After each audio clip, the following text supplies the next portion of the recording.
We begin the Daf Yomi Shabbos Daf Kuf Chavav. Begin on the bottom of Chavav, 2 lines up at the bottom of the oven. We continue to explain the halacha of our previous Mishnah, which was talking about regarding window shutters as it relates to the halachas of Shabbos. I share his co-sponsor of Kalzich and Yecheskel. So anytime, Daf Achaim, appreciate everyone who's joining us today for the shiur. Some ideas we're going to be speaking about today's Daf is under what circumstances the Chacham permit the use of window shutters. As you can see from the picture, you could have what's called kasher v'talot. You could have tied on and hanging, and then you could have that it's tied on but it's not hanging, and then you could have it's not even tied on at all. Additionally, when do covers of kalim are considered muktzah and when they're not? When may you clear boxes from a storage area on Shabbos as it relates to the halacha of tircha, simply doing an overexertion on Shabbos? So the key concepts we're going to learn about today's daf are ma'aser rav, which is that even if you have a dispute regarding what the halacha is, but if you actually see in practice someone did that, then that actually is a greater indicator that might be the halacha. Additionally, some types of agricultural elements that come up in one of the Mishnayos are produce that has not had trumas and ma'aser taken from it. That's called tevel. A small amount of the produce is given to a kohen. That's truma. Ma'aser rishon is 1/10 the produce is given to a levi. Trumas ma'aser is the levi then gives a small amount of his ma'aser to a kohen. And tamai is produce brought from an am ha'aretz, which is damai. What is this? We don't know if ma'aser was given from it or not. So our daf begins regarding this machlekes we had in the Mishnah between Rabbi Eliezer and the Chachamim. Rabbi Eliezer held that regarding the window shutters, it's only if it's kasher v'talei. If it's tied on and it's hanging, then it doesn't look like you're adding anything to the structure.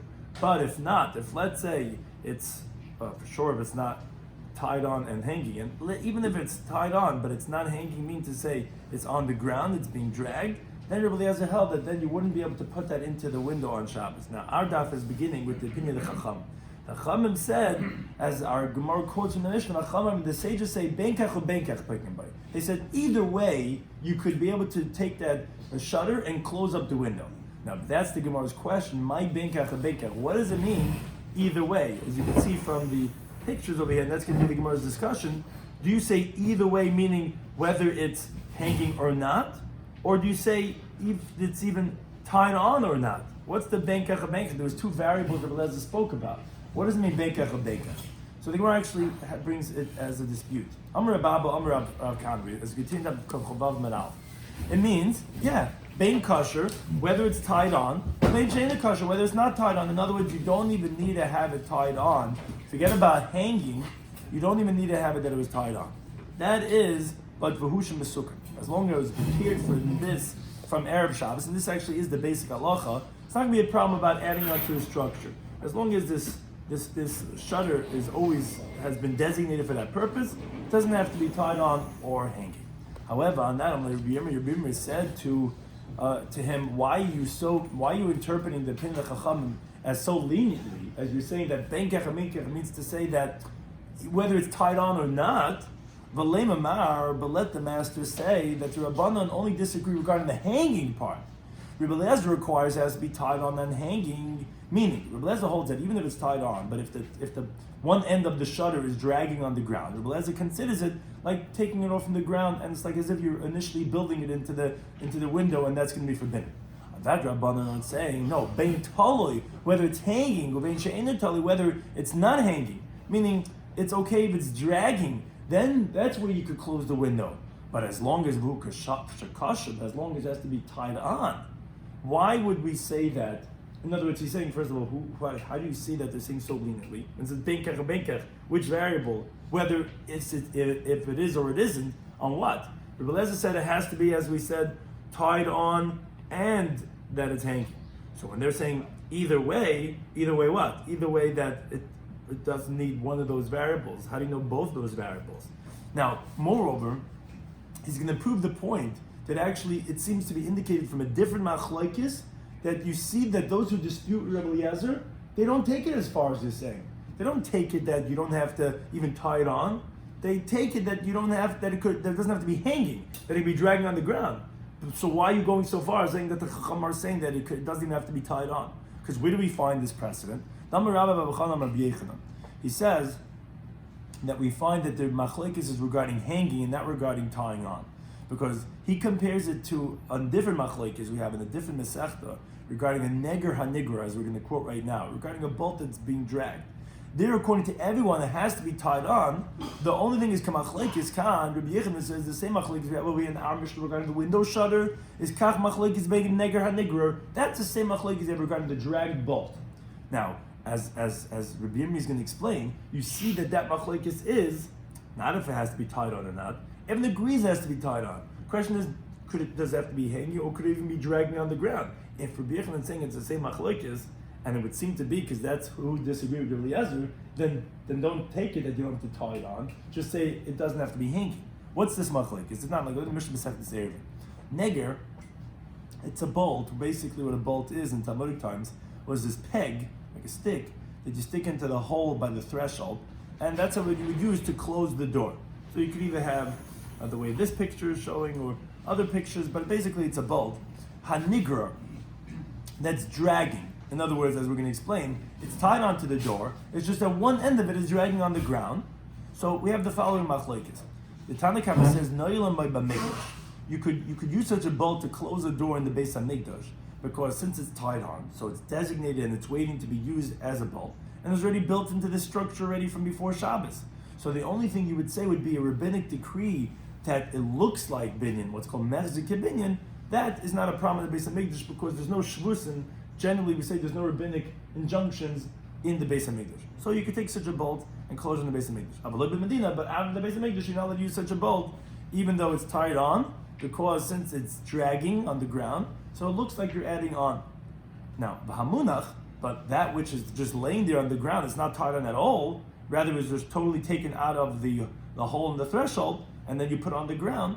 So therefore, when you're putting it back in on Shabbos, it's like bain, is like building. That's a biblical prohibition. That's going to be a problem. Kambakan also. That's going to be a problem not only out of the Beis Hamikdash, but even in the Beis Hamikdash, because you can't do an Issa D'Oraisa that's not permitted even in the Beis Hamikdash. That's the Tanna Kama. Yehuda, he says he disagrees. He says hamunach, even that which is placed down on the ground, it's permitted by Mikdash. It's permitted in the Beis Hamikdash. Why? Because since it was prepared from yesterday, so that's not building. And this, again, if you're paying attention, this seems to be a very similar machlekes that the Gemara Rabbi Yechon is saying is the same thing as the machlekes our Mishnah regarding the pakak, regarding the window shutter in our window, whether it has to be hanging or not, or could even be on the ground. That which is placed on the ground is permitted in the Mikdash, now, which means to say only in the Beis Hamikdash, not out of the Beis Hamikdash. The hanigra, and that which is dragging, that doesn't look like baina because that's tied onto. That's permitted even by Medina, even in out of the Beis Hamikdash. Now, before we end off the comparison, the Gemara says, "V'tanya." We learned a brisa that clarifies that Mishnah and explains what we're talking about. Is there a neger hanigra? So the Tanna Kama said that this dragging bolt, shenoilim b'mikdash, that you could go ahead and close the door in the Beis Hamikdash, avaloi b'Medina, but not out of the Beis Hamikdash. That's what the Tanna Kama held. What is that case? What's the neger hanigra? Says the brisa kosher b'toli. If it's tied on and it's hanging, the top end is hanging, but the bottom end of the bolt is magila oretz, it reaches to the ground. So that's where we're saying that it's a dragging bolt. It's not kosher b'toli. Kosher b'toli generally means to say it's hanging, it's tied on and it's hanging, means to say it hasn't reached to the ground. That's kosher b'toli. When it's what's the neger hanigra, which you say it's forbidden out of the Beis Hamikdash, that's when it's touching the ground too. So that we don't consider it as tali. It's tied on, but it's not tali, it's not hanging, touching the ground. So that's where the Tanna Kama sounds just like the Tanna Kama of, that's what we're about to say, it sounds like the Tanna Kama of our Mishnah. Rabbi Huda says, no, ze'af b'Medina mutter. He says that this is permitted even out of the Beis Hamikdash. Zehu sheb'Medina asa, rather what's considered forbidden in the out of the Beis Hamikdash is kol she'einu loy kosher v'loy tali. It's not tied on and it's not hanging. V'shamta yu manicha b'keren zavis, and you take it off and you put it in the corner. That's what's forbidden out of the Beis Hamikdash. Now, Rabbi Shloimy Schwartzberg, he says, "Man tana neger hanigra." Who's the Tana, the Tanna Kama of the dragging bolt that says it's forbidden out of the Beis Hamikdash? Where, like we said, you need to have it kosher b'toli, you need to have it hanging, not tied on, and it's hanging. Rabbi Eliezer, it's Rabbi Eliezer, who he says in our Mishnah, by the window shutter, that you need both things. You need kosher b'toli. So this is where the Gemara comes full circle. Now the inference is that Rabbi Yehuda in this Mishnah in Masechtas Eruvin, by the Neger HaNigra, that he's a disputant in Rabbi Eliezer. That means to say he's like the Rabbanan. Obviously, you see that the Rabbanan of our Mishnah require, like Rabbi Yehuda, that it be tied on. Let's go back again to see, and maybe we could show it over here. That what do we have in this machlekes? We had Rabbi Yehuda only allows a loose lock to be used if it was tied to the structure, not if it was completely loose. So, or better, it's not so maybe so clear over there. But just to say it outside again, the Mishnah Masechtas Eruvin, because it is a little bit complicated, is that you have this bolt. This bolt in Medina. Forget about the Beis Hamikdash for a second. That's just the Mishnah, but we're talking about out of the Beis Hamikdash. The bolt. Does anybody hold that you can use the bolt if it's not tied on? Nobody says that. You have a machlekes between Tanakama and Rabbi Yehuda. Now, we just explained who's the Tanakama. That's Rabbi Eliezer. Rabbi Eliezer in our Mishnah requires, that we know, he says, kasher b'toli. The only way you could use this window shutter, he says, it has to be tied on and it has to be hanging. That's what we know is Rabbi Eliezer. Now, if you look at the case in this Mishnah Masechtas Eruvin, who's the one that says you need both of that? That was the Tanakama. Tanakama says the Neger HaNigrer, that means to say, as the Bryce explains, what's the case of Neger HaNigrer? It's tied on, but it's dragging on the ground. So you can only use it in the Beis Hamikdash. You can't use it out of the Beis Hamikdash. That's exactly Rabbi Eliezer of our Mishnah. The window shutter could only be used if it's tied on and it's hanging. It's not dragging on the ground. Now the disputant was Rabbi Yehuda. What did Rabbi Yehuda say? He says he's more lenient, but what did he say? He says that you could use it if it's tied on, but even though it's dragging on the ground. It's only when could you not use it out of the Beis Hamikdash?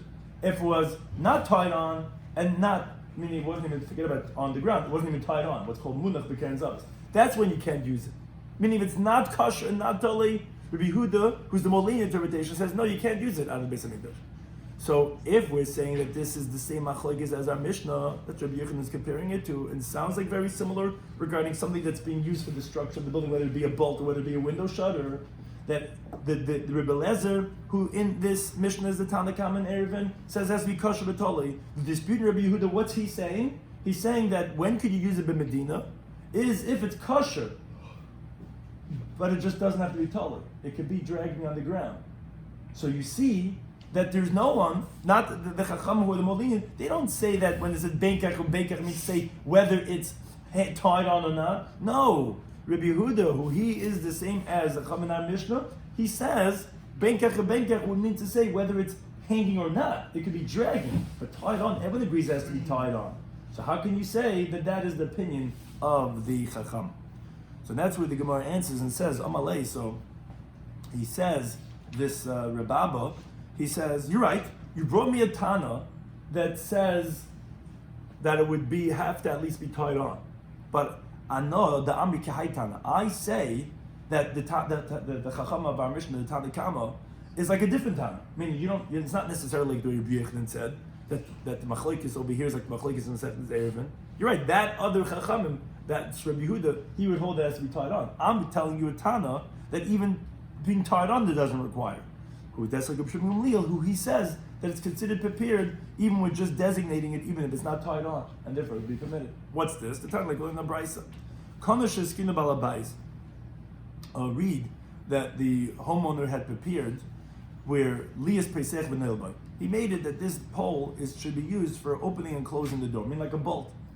So says the Tanakama, this is a different Tanakama, but it's the same Tanakama. Bismancha Kasha B'Tola B'Pesach. When it's tied on and when it's hanging by the doorway, then Pesach V'Nilbai, then you could use it as opening and closing the door. Because again, it's tied on and it's hanging. Just like Rabbi Eliezer of our Mishnah.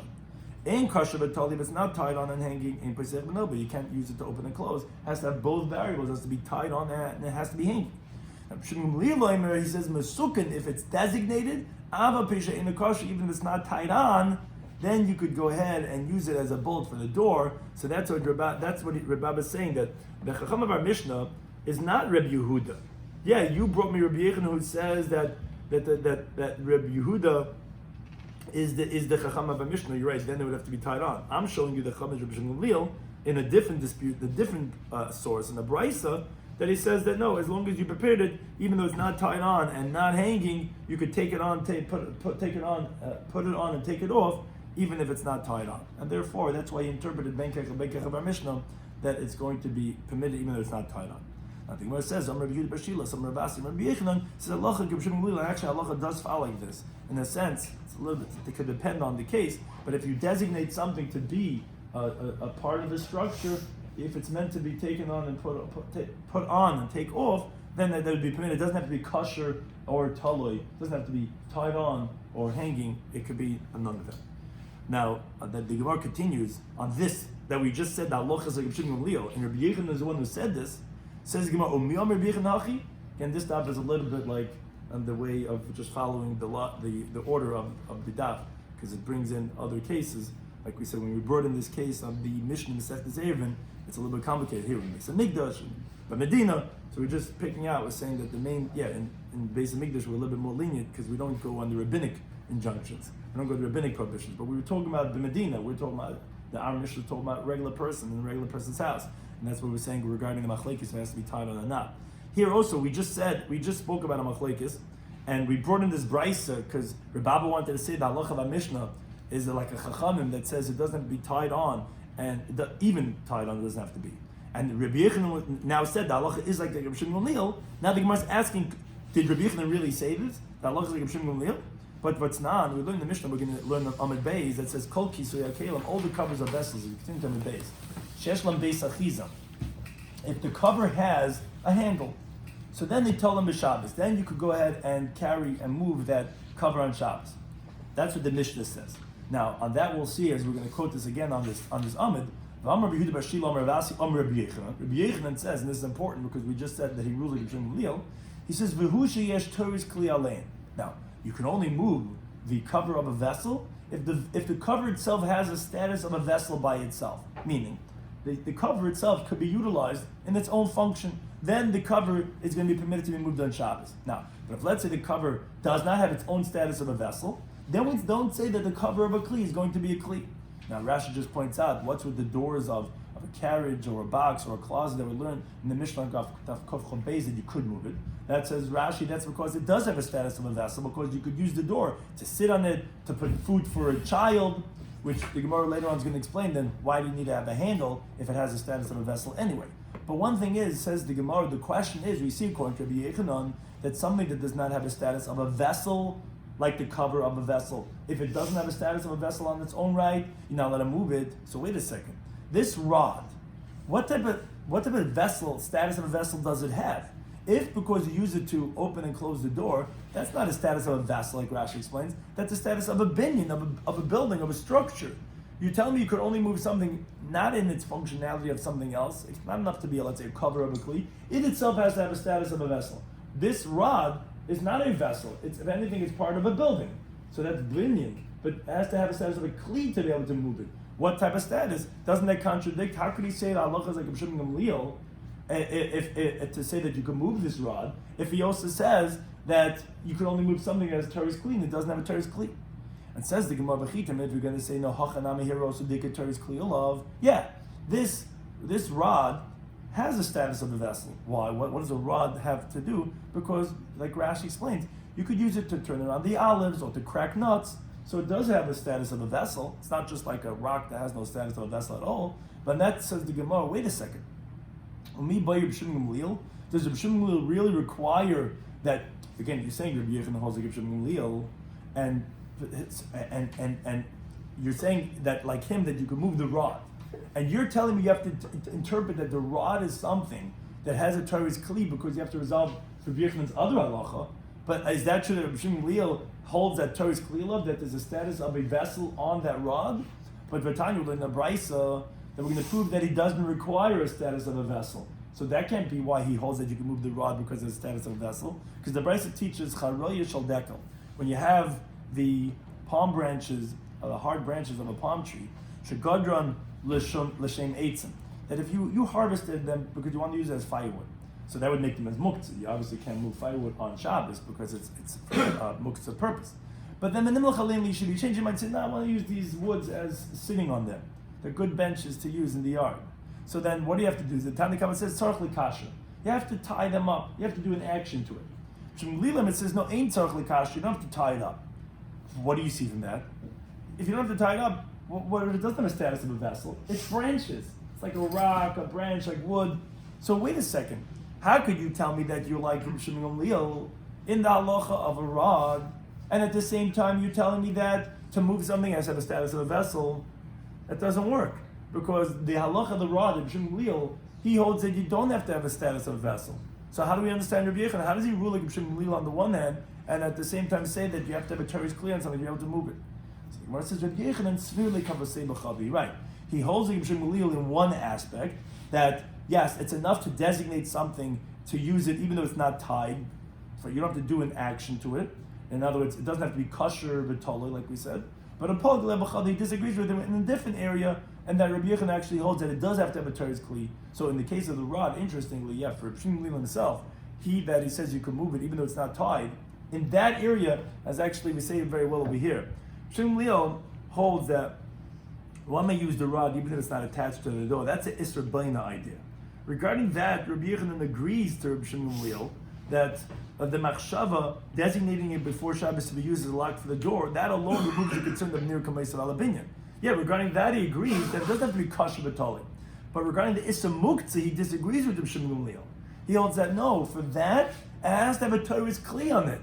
So regarding that bolt that we're talking about over here, Rabbi Shloimy Schwartzberg himself that says it doesn't have to be tied on, he would hold even if it has no other utility, it doesn't have a teres kli, it doesn't make a difference. He doesn't have to do anything as long as you designate it. Not only does it not have a problem with meisav alabinyan, but it also would make it not muktzah. Rabbi Yochanan, however, would hold that bolt, it's not enough. Yes, regarding the laws of building, of baina, yes, even if it's not tied on, he rules like Rabbi Shloimy Schwartzberg that would be not a problem. It doesn't look like adding to the building because it's always used for that. So it's meant to be taken on, put on and taken off. But regarding the laws of muktzah, it has to have a teres kli on it by its own right. That you could move around the olives and that you could crack nuts. Shloimy Schwartzberg himself doesn't require that. So again, although he agrees to him in the context of the Isra Baina, but regarding the Isra Muktzah, he disagrees with him and he holds that you actually have to have a teres kli on it. So again, he's like him in one area, but he's not like him in another area. Which, as we said, Rabbi Yochanan will hold that here, regarding Shloimy Schwartzberg, just thinking about it, just the machshava would make it no more muktzah. Rabbi Yochanan will hold that it is still muktzah, a stick which has no other use, is not a kli and is therefore muktzah. He just explains that in the case of the rod that he does rule like him, it does have a status of a kli because it could be used for other types of things. Now, relating to this halacha, the Gemara brings that Darsh Rabbi Yitzchak Nafcha expounded a pischa de Resh Galusa. He was darshaning by the opening of the house of the Resh Galusa, and he said, "Halacha Rabbi Eliezer, halacha Rabbi Eliezer our Mishnah." That actually says that for the window shutter, it has to be tied on and hanging, both variables. It cannot be dragging, and for sure it needs to be tied on. And then Moshe Rav Amram asked on him from the end of this Masechta. The Mishnah brings at the end of the Masechta, which we'll get to very soon, enough Kufnan Zayin but Aleph, says, U'medivreim lomadu. From their words we learned. What is this referring to? So in the last parak it brings that in the days of the father Reb Tzaddik and the days of Abba Shol ben Batnas, they did a bunch of different things on Shabbos. They closed up a window with a jug. They tied on they wrapped around a cup with a reed grass, and because they wanted to know if there's a hole the size of a tefach because of a tumas mess. And the Gemara explains over there what it's actually talking about. But one thing is that it says over there that from their words we learned shepaikikin, that you could shutter, which is a window, with something that was not tied on and hanging. Which this is what his question was. You see, obviously, from a Stam Masnitin, anonymous Mishnah at the end of the Masechta, not like Rabbi Eliezer, because you see that you could shutter a window. Umaydin, you could also measure a mikvah or a rag when it's regarding a dvar mitzvah. But kaishrin, you could tie a knot that's not going to last forever. Initially, you're allowed to do that. But Shabbos, we'll get to that Mishnah. Mishnah is just talking about that you see halacha l'maisa, certain types of things. But one thing is, how can you tell me halachas like Rabbi Eliezer, which we have a machlekes in the Mishnah? We have a stam masnitin, an anonymous Mishnah later on the end of the Masechta that says from a few things that you could do. One of them is you could shutter a window even if it was not tied on and hanging. So you see, not like Rabbi Eliezer. So on that, I'm like Abayis says to Rav Amram, who was asking the question, says, "My daitach, what's your opinion that you're asking on your Yitzchak Nafcha from over here?" What do you mean? He could tell you that who's the time of that Mishnah? It's the Rabbanan. And if Mishum Diktoni Stam, and if it's because but you have an anonymous Mishnah, that's why you're asking that you have a Stam Astim like Rabbanan, and therefore you're presuming that Allah would be like them. But Neger HaNigrar, we have what we call an Aman Aleph, the dragging bolt in the Masechtas Eruvin, Namistamahi, that's also anonymously taught. And therefore we have anonymous Mishnah like Rabbi Eliezer too that's going to be forbidden when you have Neger HaNigra, which the Chachamim, the anonymous opinion over there, which is the Chachamim, is like Rabbi Eliezer. So why are you telling me that you're asking from that Mishnah? I could tell you the Mishnah Masechtas Eruvin, which the anonymous opinion of the Chacham there, in contrast to Rabbi Yehuda, hold that you cannot use it if it's not hanging and being tied on.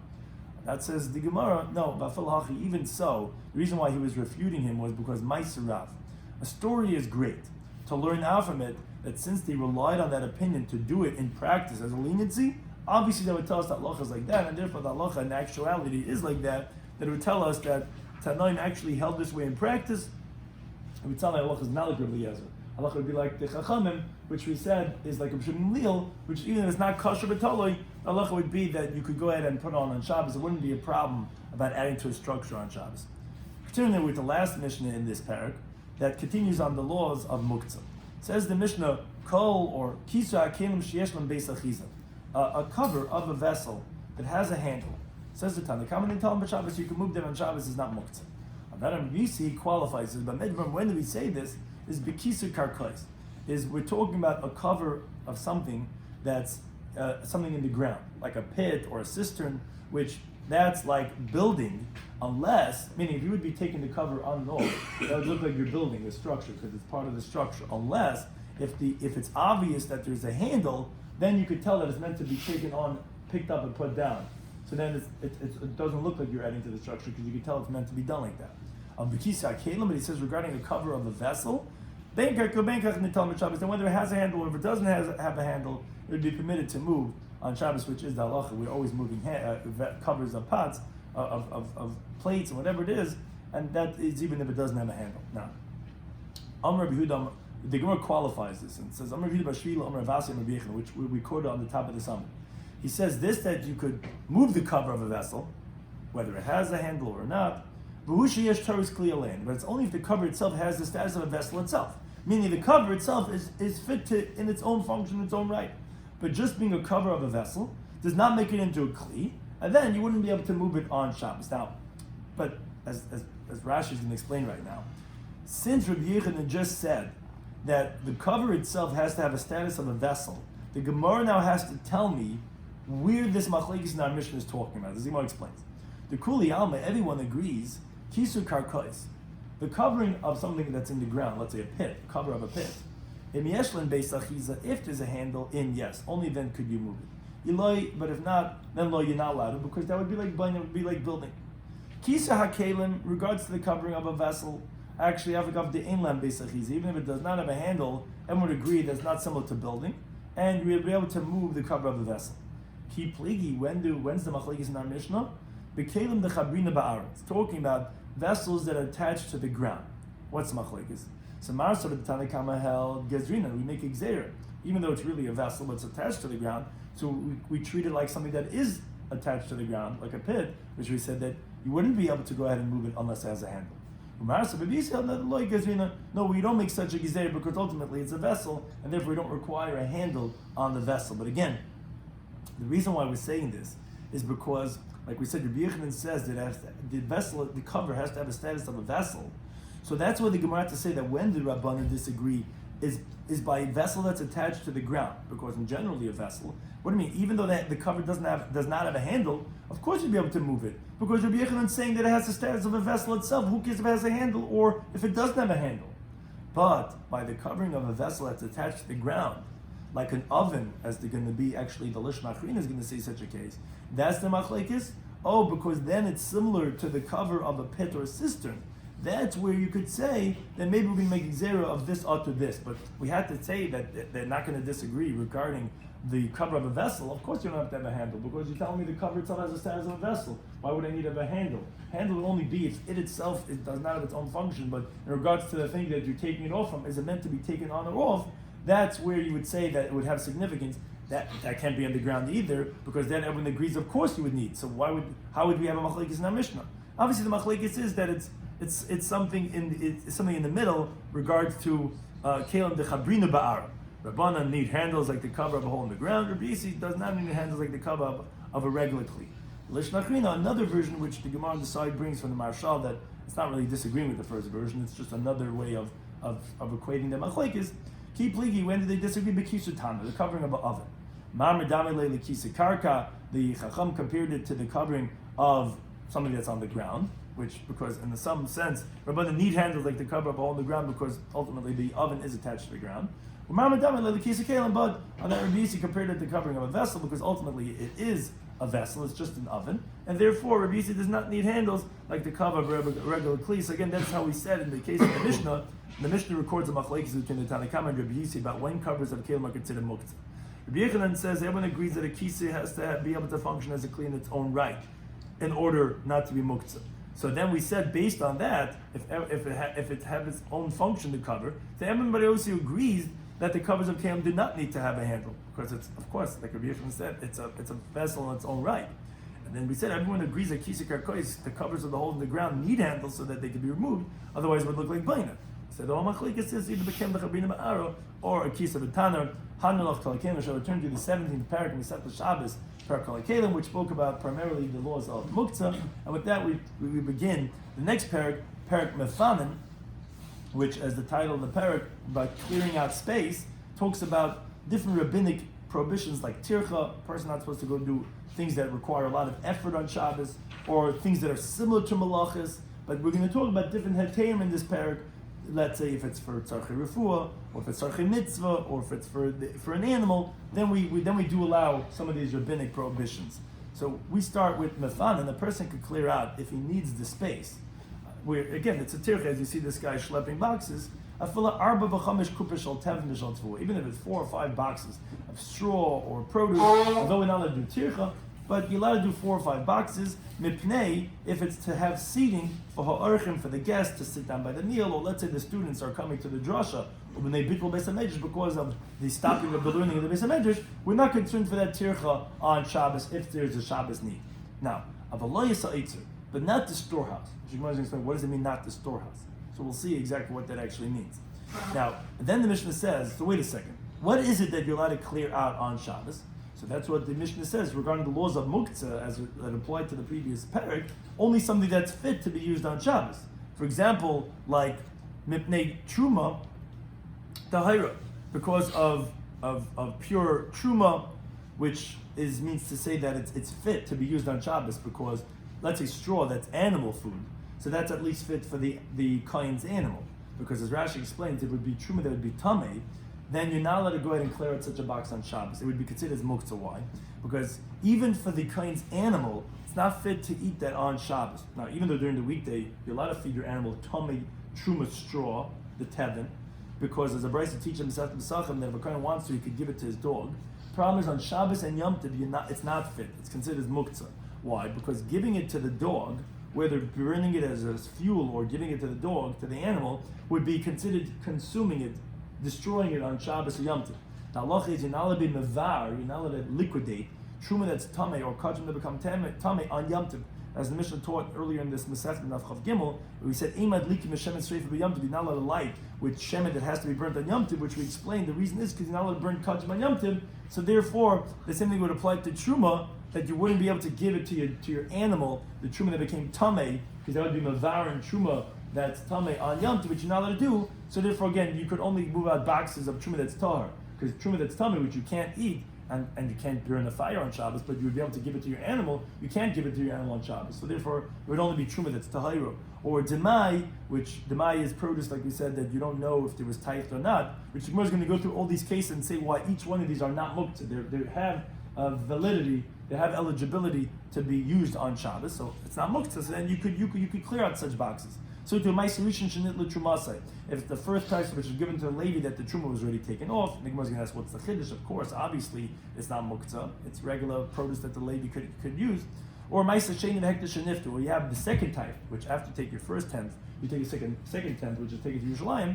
So if that was redeemed, and therefore then you could use it because the money you'll take up to Yerushalayim, or hektish, which was also redeemed, which also sounds pretty obvious that of course you could use it on Shabbos. So you're allowed to move such a box. Also about turmas hayavish, or the dried turmas, which is a certain type of a bean, you could move that also on Shabbos, not muktzah. Why? Because it could be used as food for goats. So therefore it's not muktzah. So all those things could be moved. So there's two ideas that our Mishnah is talking about. One, we're not concerned with tircha, if you need it for, let's say, the Beis HaMedrash, for people to sit and learn, or for, let's say, guests. And also that it's not muktzah. But you can't move the following things. So even though we're not concerned with tircha, but these things are muktzah. What are these things you can't move? You can't move untied produce, because you can't eat on Shabbos, and you can't separate Trumas and Isis eat on Shabbos. You're not allowed to move the first type that the lady got, but he didn't take over what's called Trumas Meiser. He didn't give his tenth from his tenth to the Kain, so he can't, it's like tevel for him also. Neither can you move boxes of the second type or hektish that wasn't redeemed, because it's forbidden to be used on Shabbos. Meiser Shein that wasn't redeemed, you can't eat, you can't do anything with it. Hektish that wasn't redeemed is also forbidden, it's Kodesh Hashem. And below luf, you can't move boxes of luf. Luf is a type of a legume, of a bean, which is not edible when it's raw, even for an animal. So again, it's totally muktzah. And neither can you move boxes of mustard, which wasn't ground down yet, which no one eats like that. And therefore, since it doesn't have any purpose, it has no usage, so therefore it's going to be muktzah. Now, the Gemara, the Mishnah says, he's matabeluf. He actually permits one of the items that Tanna Kama says forbidden, this luf legume, because it's food that's used by ravens, which not the fan, not the team, but rather by the bird. That the ravens, which is like wealthy people, that they bring up ravens for like sign of nobility, of greatness. So since it has usage, if you have a raven, you would give it to eat this, so therefore it's not muktzah. Then the Mishnah ends off, chavili kash, bundles of straw, the chavila eats in bundles of wood, the chavila is zradim. The reason why it's called zradim is because there's certain types of reeds that you mezarid it, which means like you harvest it when they're soft and you eat them. So these bundles of branches, so it depends. If it was designated to be used as food for animals, so those things you can move to clear out space on Shabbos because they're not muktzah. It's meant for animal food. But if not, let's say you didn't designate it for animal food, but rather it's used as fuel for a fire, so then ematal nice, and then you're not allowed to move it because it's muktzah. So again, our Mishnah basically spoke about the idea about tircha. You could clear out 4 or 5 boxes. Okay, we're not concerned about the exertion, and also, but that you could only move things obviously that are not muktzah. They're muktzah, you can't move them. Now the Gemara asked an interesting question that on the opening words of our Mishnah. You said that you could clear out 4 or 5 boxes of straw or of grain. So the Gemara says, wait a second. Hashta, if now you tell me chamesh mafan and you tell me 5 boxes you could clear out, so Abba Mebayit, I have to tell you 4 boxes you could clear out. Well, why are you saying that for? Obviously, if you could clear out 5, you could clear out 4. Why would you say 4 and 5 boxes?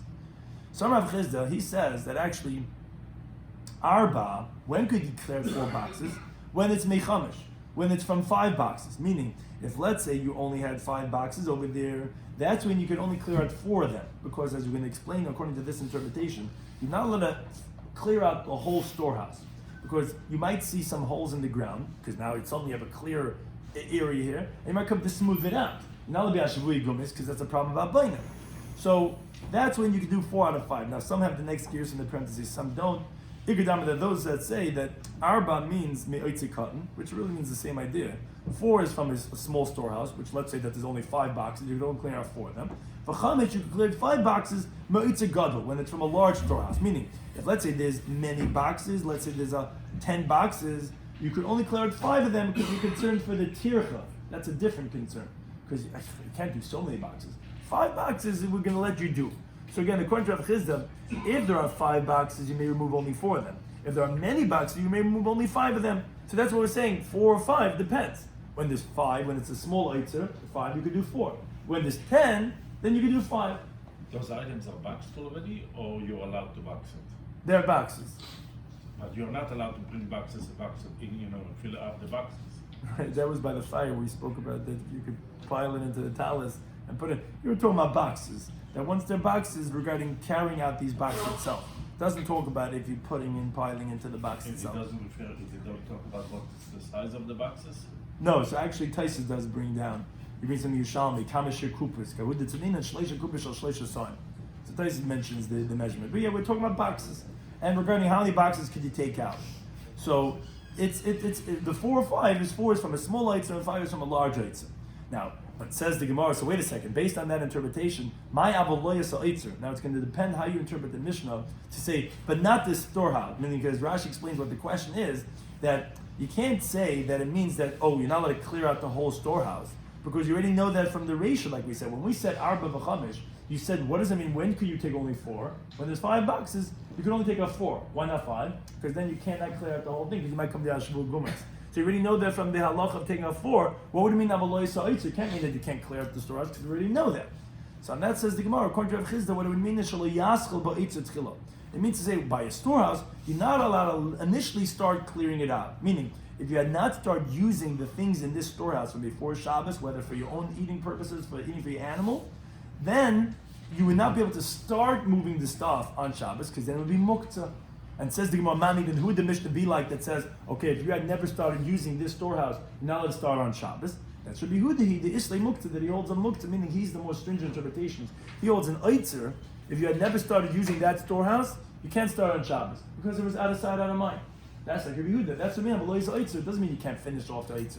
Of course, we know you can't finish off. That's from the halacha of the Reisha. The Sefer is telling you that lo yasel Eitzer means you may not begin to take anything from a storehouse that has not been in use before Shabbos, because that's going like Rabbi Yehuda. Now, however, Shmuel Amei gives a second interpretation.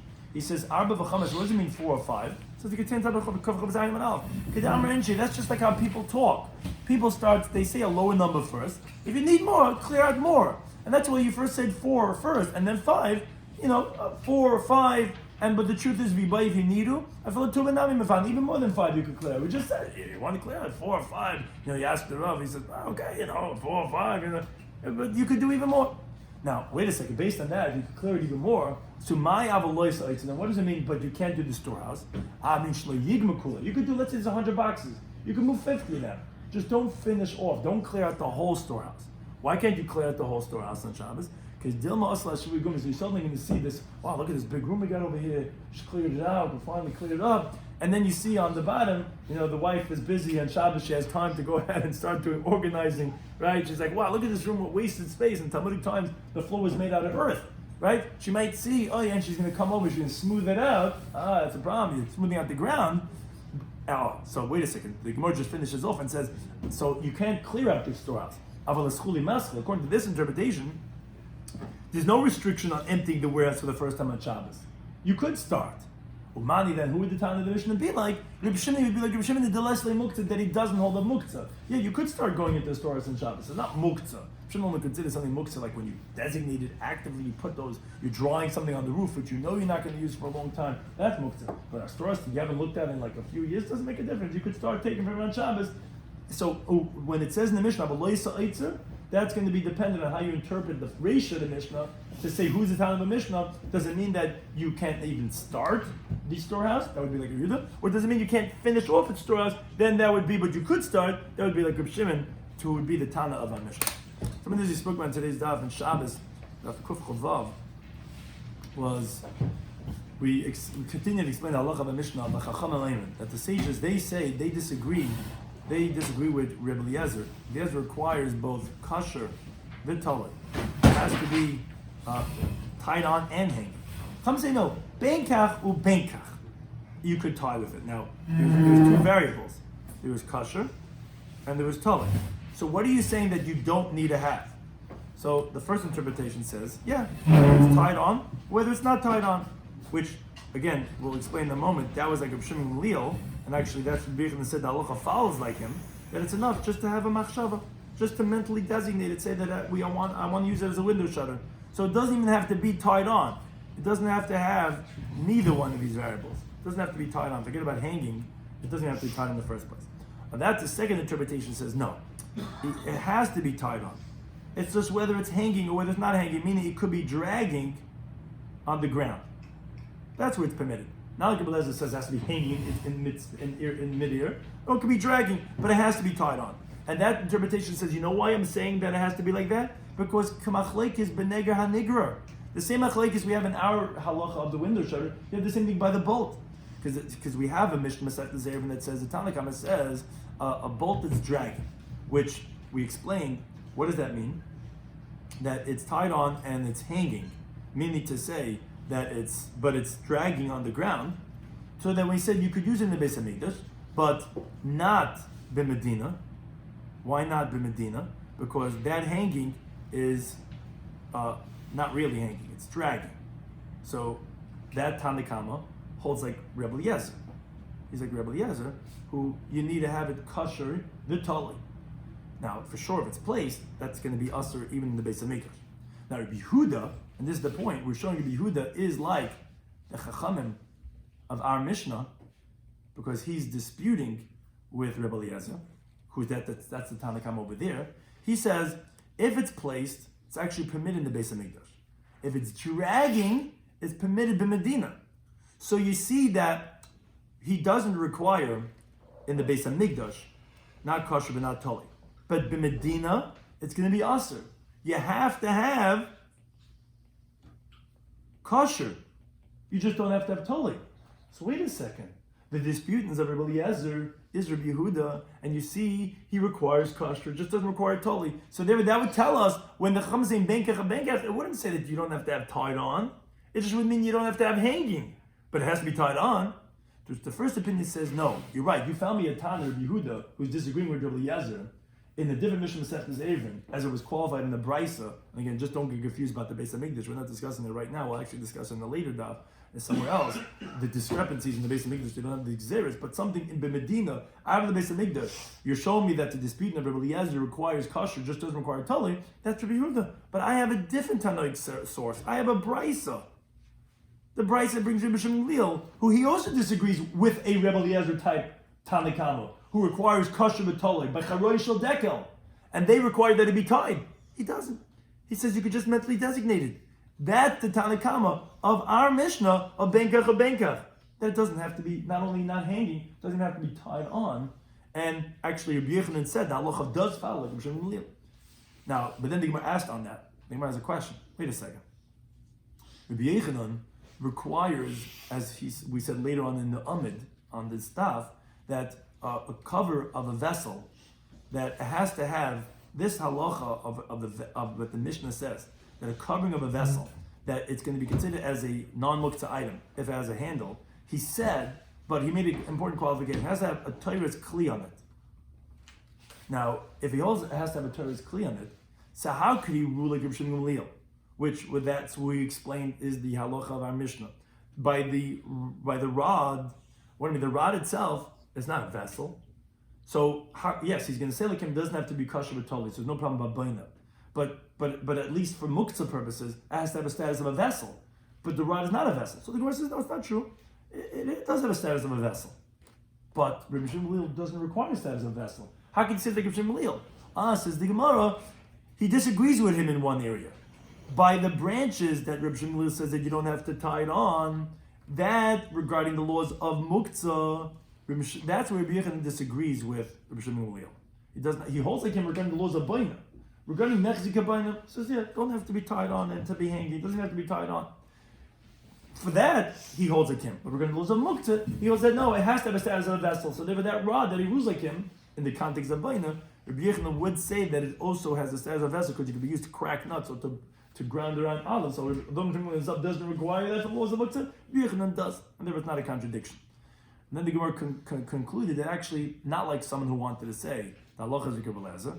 Halacha is not like Rabbi Eliezer, that you have to have the window shutter tied on and hanging, because we learned at anonymous Mishnah at the end of the Masechta, not only anonymous opinion like the Chachamim that says benkach or benkach with Rabbi Shloimy Schwartzberg that doesn't need it to be tied on, but it's actually a story. It's called Ma'aser Rav that says they actually practiced that they went and they did this in practice.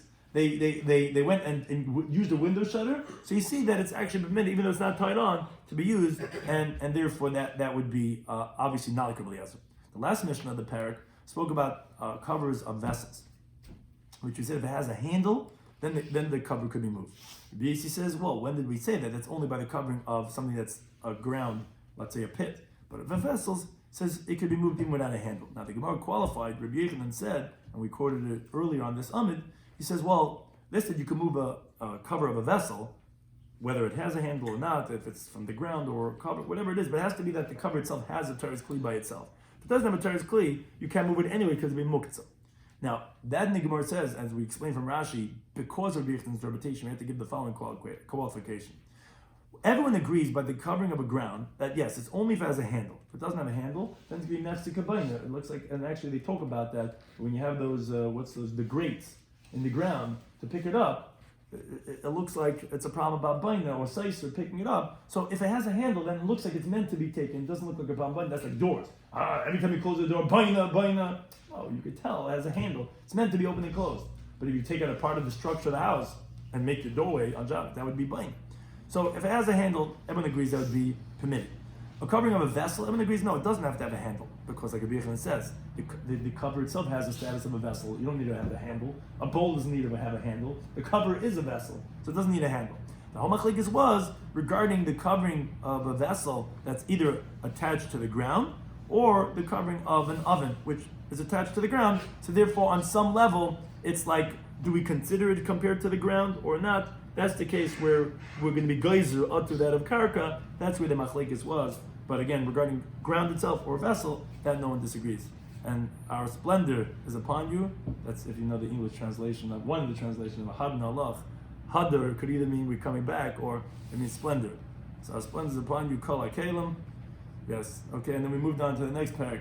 We moved on to the 18th parak, parak mefani. In case you keep track, we said there's 24 parakim in this masechta. So we started with mefani, which spoke about the laws of tircha on Shabbos. So we said that, but you could clear on Shabbos even 4 or 5 boxes of straw or of grain. What? For what purposes? If there's a purpose, let's say for guests or because people have nowhere to sit in shul, so you can move out the boxes on Shabbos. Now, but we said avaloy sa'itzer, which that's enigmatic words that we're going to explain in the Gemara. So we said you can move things that are not muktzah. Non-muktzah items you can move. And the Mishnah gave a bunch of different examples. What's non-muktzah items? Truma tahira, all these different things. Even demai, and the Gemara explained why they're not muktzah items. Avalei satevel, but we said the muktzah items that you're not allowed to move on Shabbos. That's forbidden. So even though there's no problem with tircha, but you're still not move muktzah boxes. And we said regarding bundles of straw and wood and all those types of things, that depends if it's muktzah or not. If you prepared it, it would be designated for Michael Behem, and then it's not muktzah. But if not, it would be lahasaka, it would be considered muktzah. Then the Gemara opened up by asking a question and says, wait a second. If you could clear out 5 boxes, why do you have to say 4? Obviously, 4 or 5 boxes, just say 5 boxes. So either it means to say, when there's 5, then you can take 4, what's called the eitzer cut. A small storehouse, you cannot clear it out. You can only do 4. Oh, when could you do 5 is a large storehouse. And then, based on that interpretation, what does it mean, avaloy sa'itzer? It can't mean that you can't finish off the storehouse, because that you already know from the ratio of arba. You're saying when there's 5, you can only do 4. You already know you can't finish off the storehouse. Why wouldn't you have to finish off the storehouse? Because it was concerned ashavi gumas. So when you're saying avaloy sa'itzer, what does that mean? Saying you can't even start by a storehouse. Oh, that must be like Rabbi Yehuda, who he holds up the extensive law of muktzah. The second interpretation says, no, 4 or 5 means like what people say, yeah, you can take out 4 or 5 boxes, kadamri and sheep. So based on that, you could even take more than 5. So then what does it mean, avaloy sa'itzer? It means that you can't finish clearing out the whole storehouse. Why? If you finish cleaning out the whole storehouse, you're going to start seeing the ground zoning for the first time. You might come to be Ashabu Gumas, which is a problem about Baina on Shabbos, and therefore that you can't do. But that would tell us is, but starting would be permitted. That would be like Reb Shimon, who does not hold those laws of muktzah, and he holds that you could start taking from Eitz on Shabbos. It was never actively rejected. You just were out of mind for a long time. That doesn't make a muktzah according to Reb Shimon, and therefore that would be dependent on how you interpret it. What would be the interpretation of Alei Eitz, and then who the halacha of the Mishnah be like, whether it be like Rabbi Yehuda or like Reb Shimon. Thank you to any time for hosting us.